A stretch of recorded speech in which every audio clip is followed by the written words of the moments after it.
dinamai Bukit Tompak adalah karena bukit ini bahasa Jawanya adalah numpak.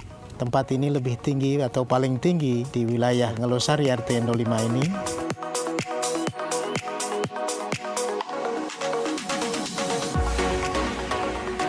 Bukit Tompak kita rintis sebagai tempat wisata berawal dari tahun 2018 di malam tahun baru. Saat itu di tempat ini dimeriahkan oleh penggemar kembang api untuk memeriahkan menyambut tahun baru tahun 2018. Lalu kami termotivasi dengan kegiatan itu yang sangat ramai dan akhirnya berdasarkan rapat warga masyarakat dari Ngelosari sepakat untuk merintis menjadi tempat wisata.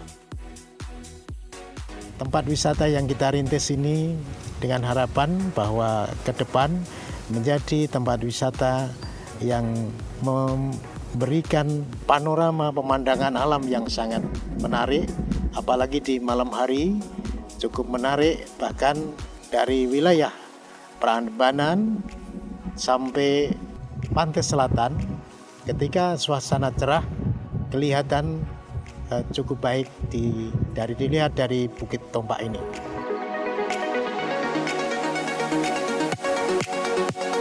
Kita adakan kerja bakti gotong royong bersama untuk membangun gazebo, joglo, tempat pertemuan, dan melengkapi adanya kamar mandi. Yang harapan kita ketika nanti wisata datang ke Bukit Tompak bisa menikmati suasana pemandangan, angin sepoi-sepoi karena memang agak tinggi di daerah ini.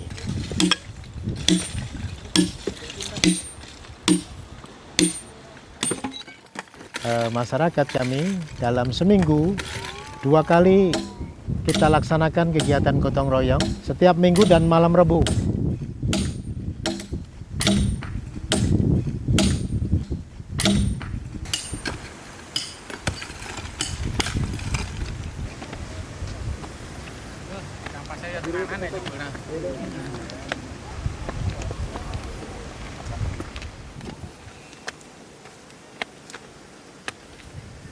Dua tahun yang lalu, Dinas Pariwisata Kabupaten Bantul pernah meninjau ke sini untuk melihat suasana rintisan wisata Bukit Tompak yang memberikan harapan untuk dikerjakan dengan semangat baik karena lokasinya cukup bagus. Namun secara resmi kami belum membuka, belum launching. Kita masih menata.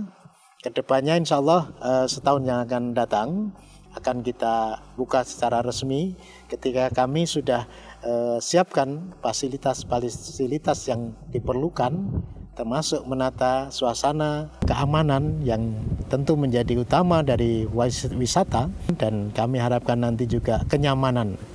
Ini sedang kita tata. Harapan kita mohon doa restunya setahun yang akan datang, tahun depan 2021 kita akan launching untuk tempat wisata ini menjadi tempat wisata yang secara resmi. Selain di Bukit Tompak, di sekitar sini ada 2 tempat lagi yang akan kita kembangkan. Yang pertama yang kedua di Sumur Bandung, yang ketiga di Gua Kamal atau Song Kamal.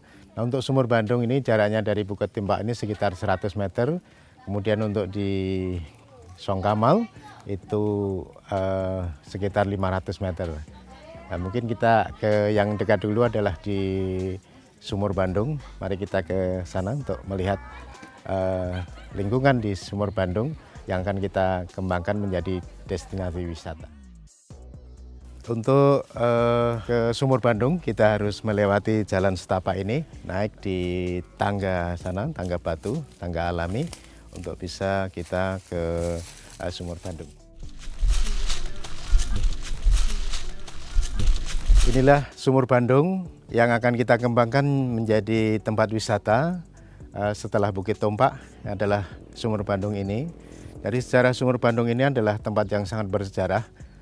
Dulu para sepuh menyampaikan bahwa Sumur Bandung ini adalah tempat wudhunya Sunan Geseng. Sehingga para tamu banyak hadir di sini dulu adalah mengambil air untuk tempat wudhu. Ini akan kita kembangkan kembali menjadi tempat wisata religi, di mana nanti akan kita kembangkan tempat wudhu, kemudian di sebelah utara itu akan kita kembangkan musola, sehingga para pengunjung bisa beribadah di sini dengan tempat wudhu di sini.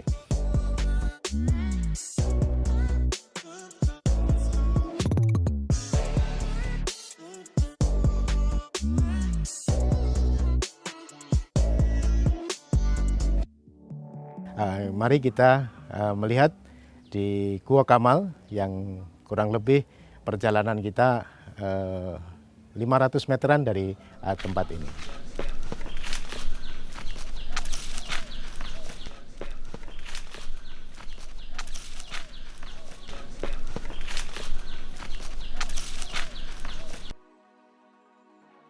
Inilah Gua Kamal yang akan kita kembangkan menjadi destinasi wisata di wilayah Dusun Ngelosari, RT 05, setelah Bukit Tumpak, Sumur Bandung, dan yang ketiga adalah Gua Kamal.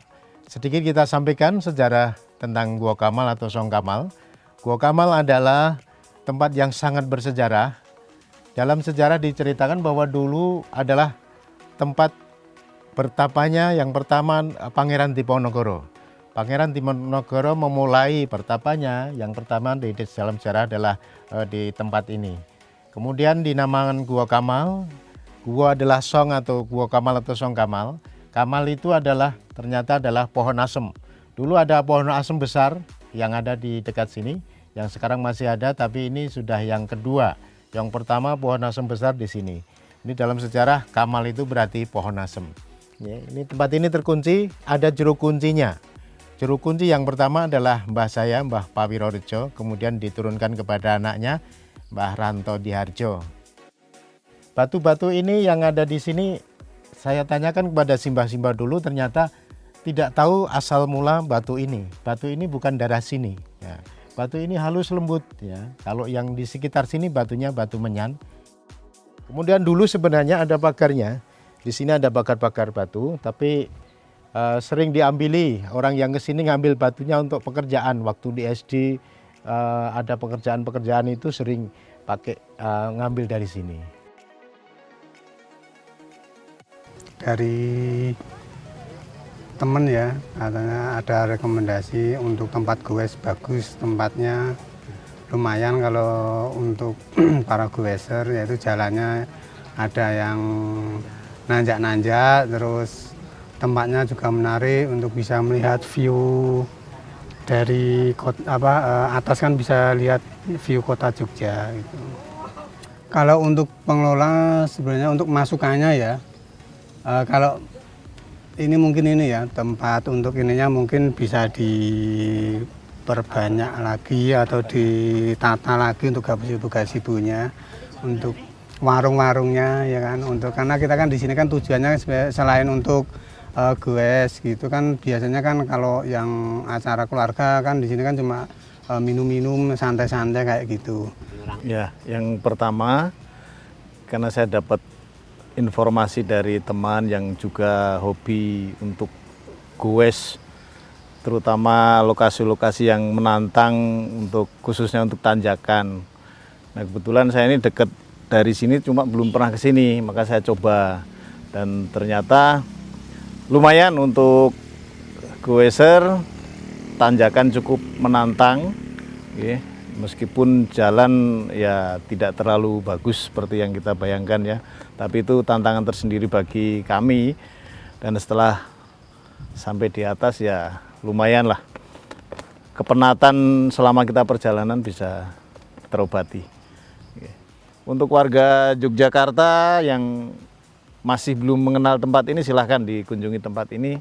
Saya kira destinasi wisata baru dan cukup menantang untuk dikunjungi.